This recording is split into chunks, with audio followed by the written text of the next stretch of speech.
Tonggak pelaksanaan reforma agraria zaman kuno.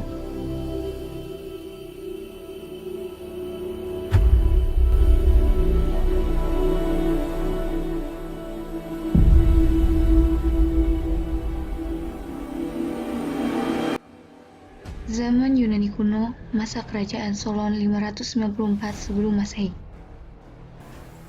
Masalah yang dihadapi yaitu meningkatnya sistem perbudakan karena adanya sistem penggadaian tanah. Karena munculnya ancaman revolusi oleh petani dan tuntutan stabilitas politik dari kaum elit, untuk mengakomodasi hal tersebut, Solon memunculkan undang-undang agraria di mana hutang dihapuskan, perbudakan dihapuskan, sehingga menjadikan para petani bebas. Tetapi, tanah para petani tidak dikembalikan.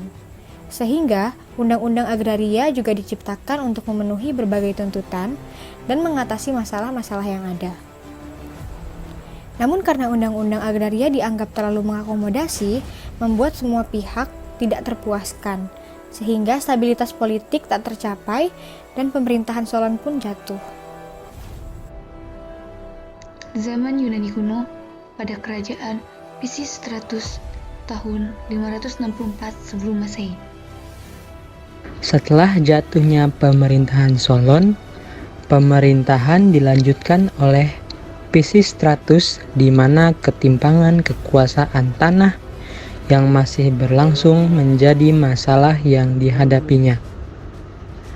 Upaya reform mendorong redistribusi tanah untuk pertama kalinya dan dukungan biaya kredit, kurangnya kekuatan sosial dan pengaruh kelompok elit menghambat upaya reform ini.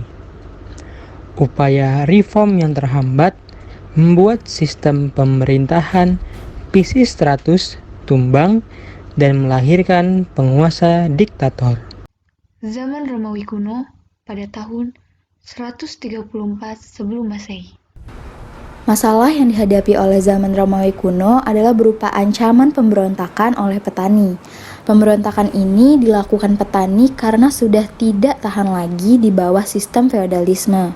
Sehingga untuk mengatasi masalah ini, lahirlah Undang-Undang Agraria atau Lex Agraria yang dipelopori oleh seorang anggota parlemen bernama Tiberius. Undang-undang ini menyasar tanah-tanah publik yang dikuasai oleh hak sewa dengan menetapkan batas maksimum. Tanah publik ini diberi batasan maksimum dan kelebihannya diredistribusi kepada tunakisma dan petani penggarap.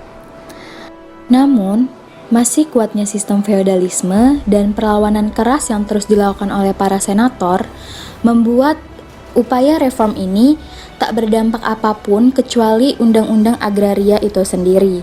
Sampai pada akhirnya inisiator dari Undang-Undang Agraria ini, Tiberius dan adiknya di parlemen dibunuh agar tidak meneruskan cita-cita dari Undang-Undang Agraria tersebut.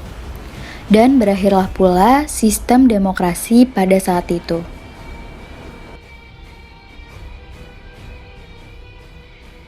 Demikianlah tonggak sejarah reforma agraria pada zaman kuno.